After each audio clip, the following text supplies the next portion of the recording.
Joey, number 1, and I play drums.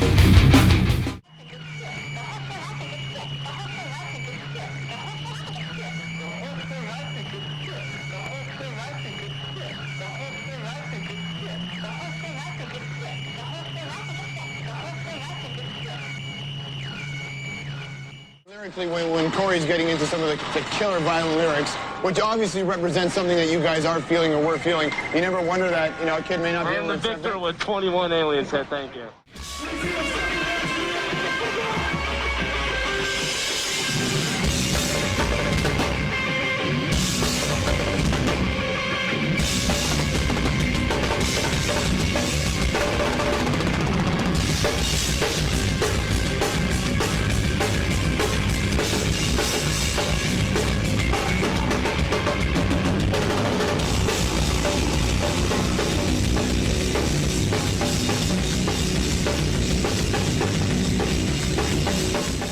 We just made MTV News recently because Sean, there with the clown, had been rushed to the hospital because he was on top of one of the percussive drum sets up in front and was coming down like on a beat and slam and like cracked his I think it's left eyelid open, and he had to be rushed to the hospital. But the funny thing is that he did it ironically on a song called Eyeless, and it was the second song in the set, so he had to finish the whole set with blood like covering the whole eye, so he had to play with one eye, and then he even signed autographs for a while, like after the show was done. And ironically, even before that, is right before we left, our DJ Sid had to go to the hospital for putting a gash like 3 inches up the top of his head, required like 15 stitches. So it's like, who knows what's going to happen tomorrow.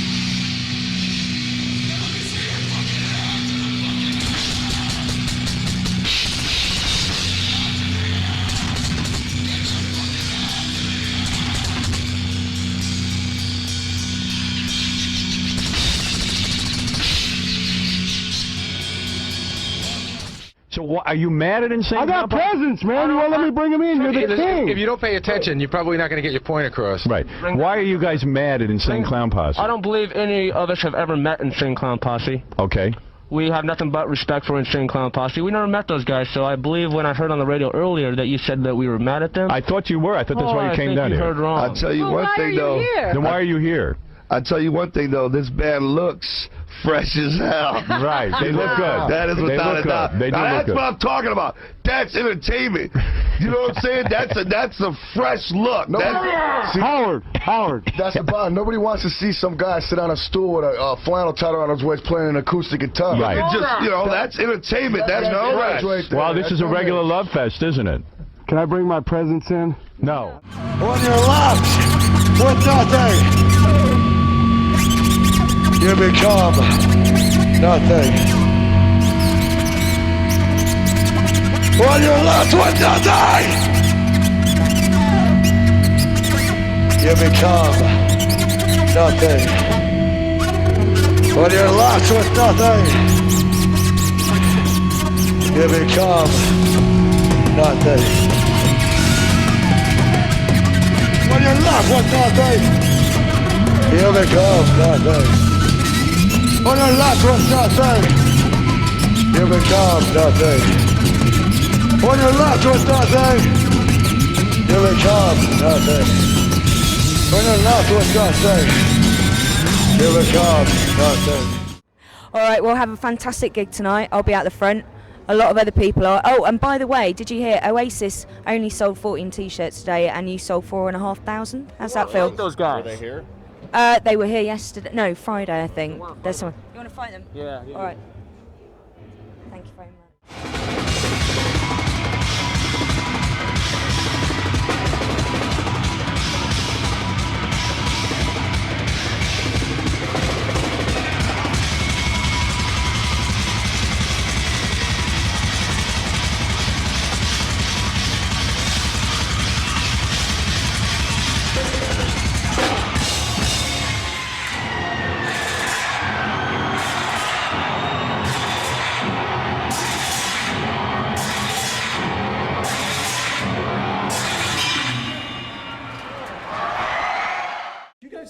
bands like the Rolling Stones and Aerosmith are too old to tour? Hell no. No, because, I mean, why should they be? I mean, yeah, there's sometimes where people will say, you know, look at them, they're too old, and, you know, but the fact is, I mean, come on, they've already done everything that could possibly have been done. There's honestly, I mean, they'll go out and make a lot more money, but the fact is they've already had a lot more money because a lot of them have been off the drug problems forever, and they've still been doing tours. The fact is, if you don't love music, you wouldn't be doing it, and is anyone to tell them that they can't do it? Because, I mean, shit, they started a lot of the stuff, you know, Aerosmith and all those bands like Kiss and stuff. Not only, you know, really big influences on all of this, but the fact is they created awesome music, and why can't they keep, like, producing that music to the mass audiences that will still pay for it?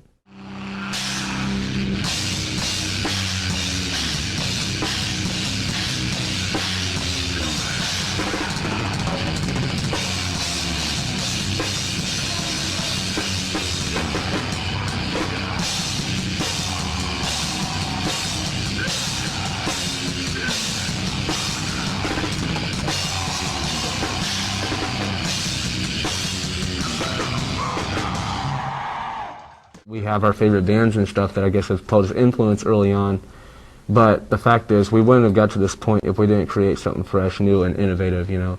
And the only reason to do that is kind of from the confines of where we were and like the exposure that we were receiving, which was zero, to make us do this. I mean, we're like, and it just clicks in you.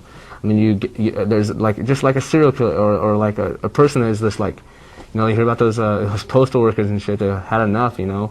And it's like they just snap, and it's like finally, it's like this is what we got to do. I mean, because I mean, everyone kind of has like the preconceived things like in their brain of like, you know, what it would be like to do this someday, but it's usually like a dream, and you don't really act on it. Well, we acted on it, and we worked so hard to do it and to push the envelope. I mean, is the only way for this band to work, because I mean, when you see a band like this, the biggest letdown would be the music sucking.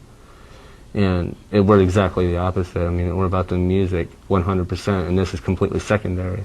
You know, this comes not from an image standpoint of trying to get the band noticed, but from a band that is so about its music that should be the real, you know, the real package, and not about a rock star image.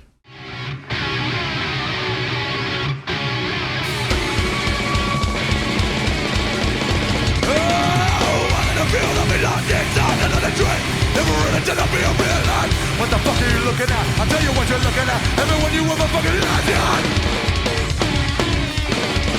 I look more for the answer difficult. I can feel it underneath like a miracle. Everybody in the world needs more than the consequences of power down. Once again, me and no one else. Can't remember if there wasn't someone else. Now I'm running out there. Out of my hands and it's shaking. You never take back.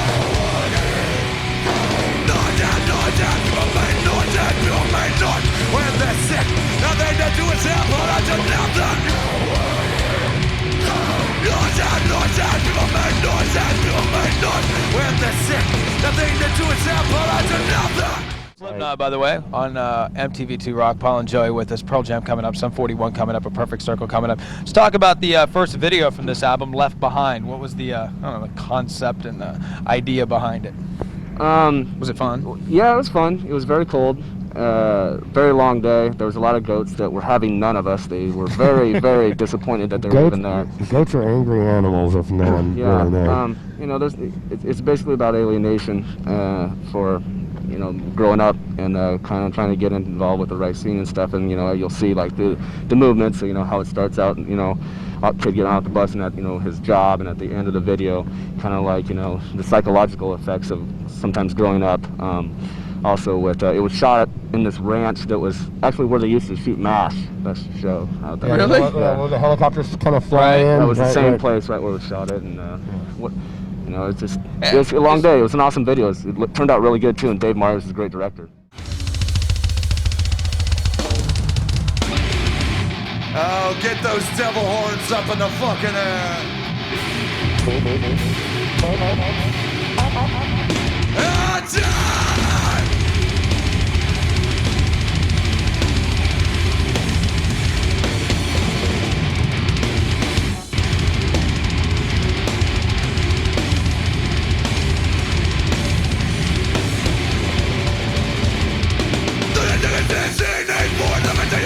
I got the slide, there's nothing in your pride, there's nothing glimmering.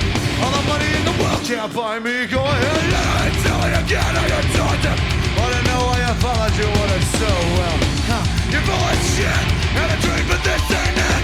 555, then I'm 666. I don't never blame any of those kids for, wanting, almost wanting a band to fail, because they've had it done to them so many times by all these other bands. Bands do that to their fans constantly. It's almost like it's such an insult to their intelligence, because these kids are smart, man. They're not stupid. And when you touch something in someone, why would you ever want them to change? And we will not do that to them. I can't fucking hear you, London. Make some noise.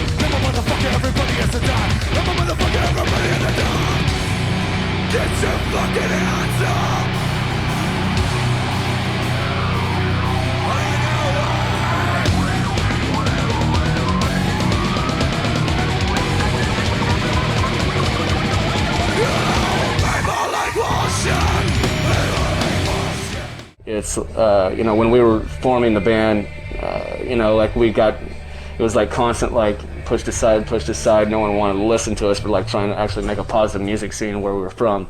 So we kind of adopted that moniker, and when I went out on tour, I realized how much more that moniker means, stays true. Yeah. With these, there's so many, money-hungry, greedy people, especially in this industry, and the only, everyone's got the thing in their life that, makes them kind of not necessarily, everyone's got the evil side, and the shit doesn't necessarily have to be that word, right. You know what I mean? So it's a moniker, and I think when those people chant those songs back to us, like the first song we're playing tonight is People Equal Shit. Right. It's more like everyone has those type of things in their life that they want to retaliate against, so that's where that phrase comes in. You got those people that you probably feel that way about, and that's why we have that type of phrase, because we're the perfect band to make sure that stands out correctly.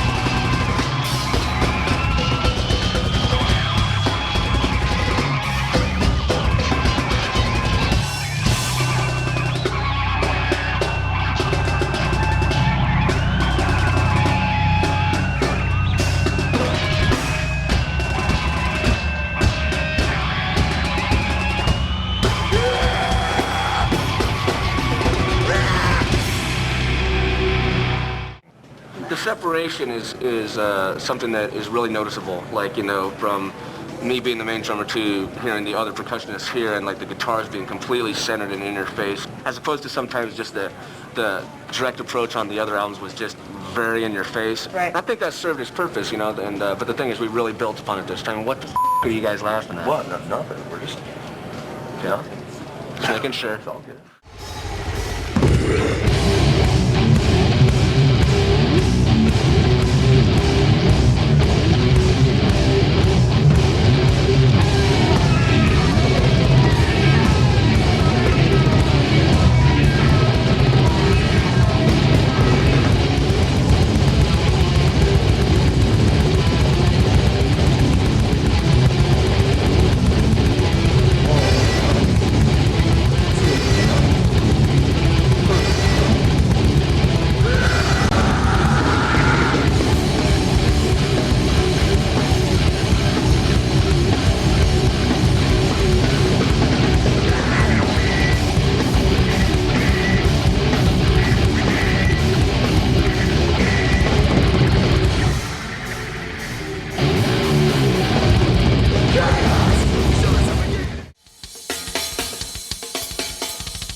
This is where the fun starts. It's hot though, dude. That looks f***ing sexy. Did you just say that looks sexy? Yeah, That. Oh, okay. That's the hardest part is playing like that. And then I will be looking at the ceiling. And then for the best part, for all you metal fans, is this part. Lighted pentagram. Evil, dude. Dude, this is basically it. That's it, you know. I'm frightened for you, but I'm proud of you. Hey man, it's all for the fans and for metal, so.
So I have to wear the same underwear I've been wearing for like 3 years, and then he pisses them. Then I have to piss myself before I go on stage each night. So I think you can see that in the DVD actually. Yeah, but I've been wearing the same ones I'm wearing right now are the same ones I was wearing in the DVD. The same ones from London, Astoria. That's one of my things. They don't wash. Yeah, they're horrible. They don't wash them. They are absolutely repulsive. So yeah, they're pretty disgusting.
What is the now going to Slipknot? What is the break taught you about Slipknot? The break? Yeah, the break between Iowa and this album. I think what it taught us mostly is how important our band actually is to the music scene and the kids, you know, that support us. So we've never had as much fun as we actually, and enjoying the band as much as we are right now. We all, you know, I think we just have better communication skills with each other now and know how to give each other space. So that's what I would say the biggest thing that the break had taught us. So.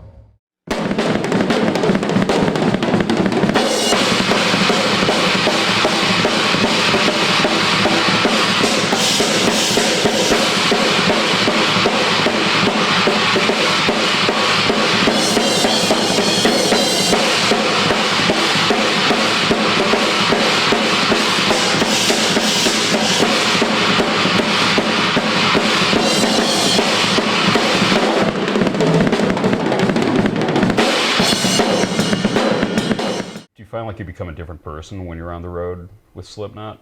Absolutely. When we're in Slipknot, literally, it's like a cult. Like when we're all together, there's nothing like it. It's really quite odd.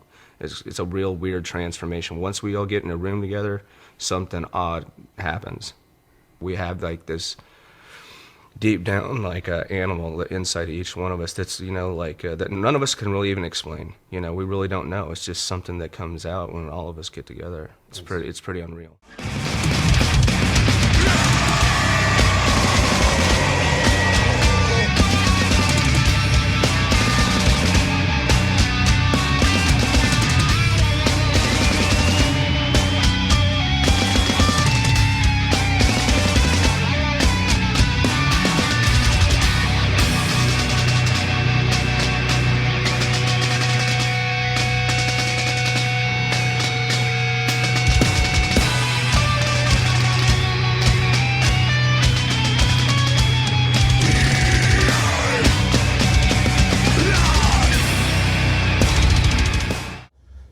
Do you have any other real passions in life outside of music, something that doesn't even have anything to do with it, that's something that you hold dearly?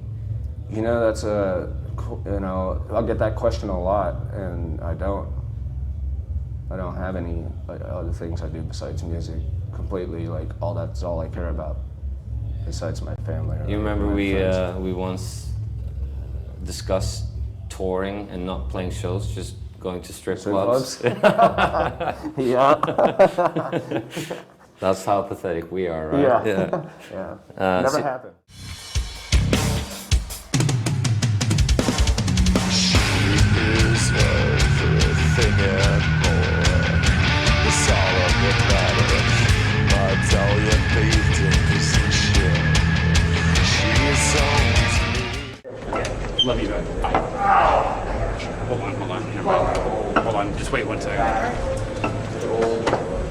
I like it when you touch my nipples. All right, boys, bring it in. Let's do this. Fuck yeah. God damn, those gloves fucking stink. Austria. All right, boys. Whatever thought. We got a hell of a fucking cool thing just a little bit ago. And that's the proof of where this fucking band is at. So fuck Craig's gloves on 3. 1, 2, 3, fuck Craig's gloves!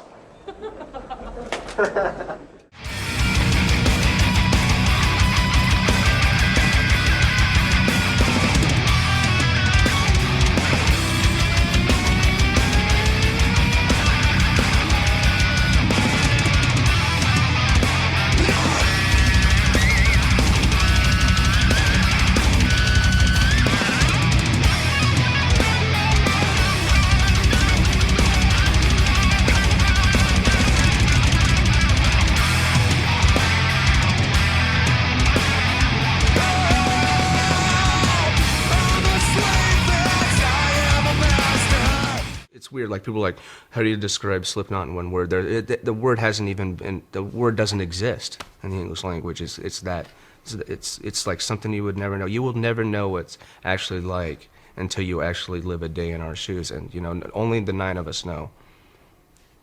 Even, you know, like the fans know. You know, each person that has bought one of our records, because our music is so personal, I have something in common with each one of them.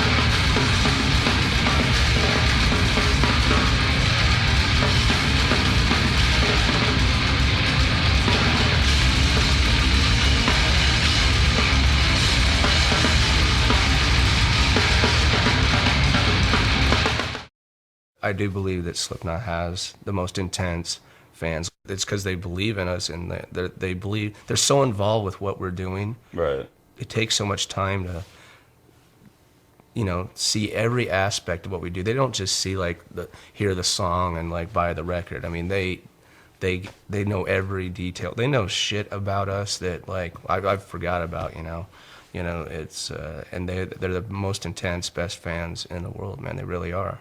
I know a lot of people say that about their fans, but I truly believe it. I've never seen a more rabid fan base than our crowd, and they're amazing. Then on my signal, unleash hell. Joey, let's take these motherfuckers home, man. That's how I set this wicked streak. If I don't need no penalties, I'm looking at me. I race singing my bitch about on their fears. Where you gonna be in the next 10 years? Who doing all the food?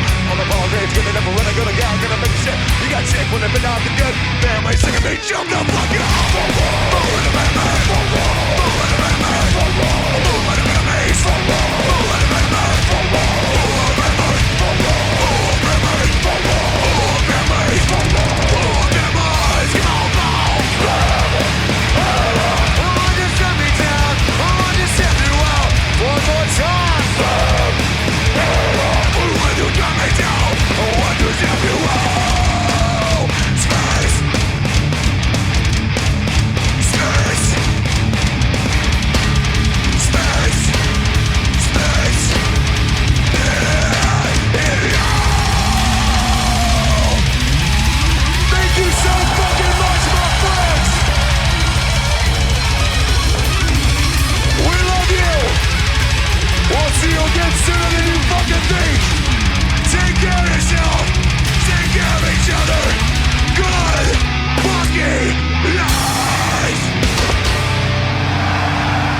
I know Rick deep inside you, you can't kill me. Cause I know Rick deep inside you, you can't kill me. Cause I know Rick deep inside you.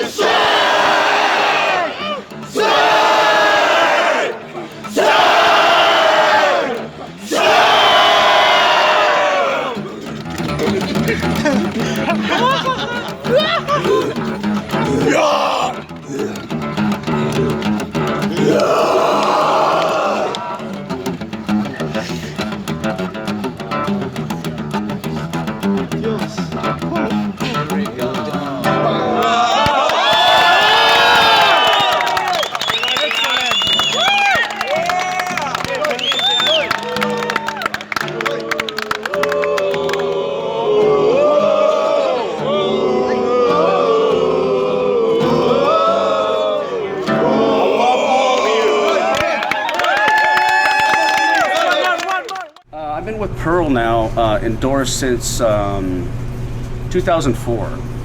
And the thing is, with Pearl, and why I'm so glad to be a part of the Pearl family, is my first drum kit that I ever wanted, and my dad actually made me work for, was a Pearl export kit. And I worked all summer pouring concrete, and I was 14 years old. Like my whole summer vacation was spent just, just shoveling concrete with all these like big burly dudes, and like they're like, get in there and pour that, pull that shit and all that stuff. I'm like, but my dad made me work for it, which is really cool, which made me really appreciate the meaning of hard work and everything. So.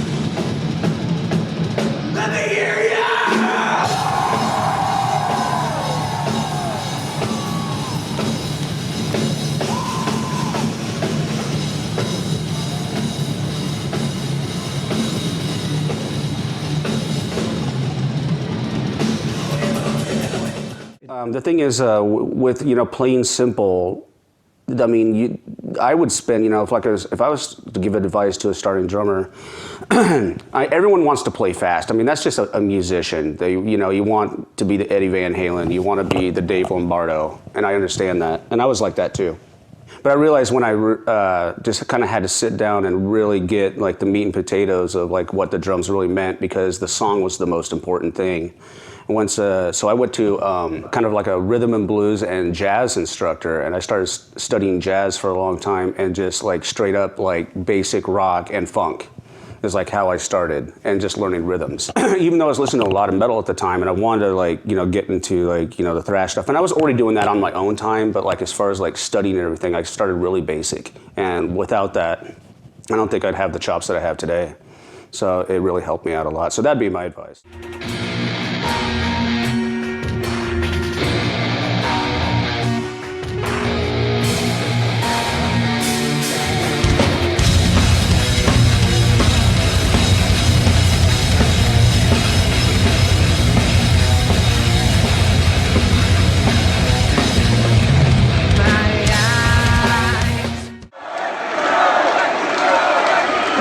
This shit. It's no joke. Just the fact that fucking metal lives within your heart, you can fucking accomplish anything. I wish I could fucking thank everyone that I want to right now. It would take fucking months to fucking do it. So Amanda, I love you.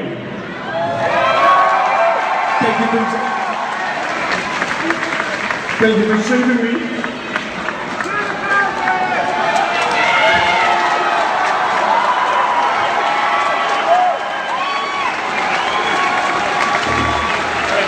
I'm gonna get out of here now. Enough tears are fucking falling. Fucking this. Let's fucking rock. Let's go back to the fucking metal. Thank you so much for acknowledging my fucking life. Thank you.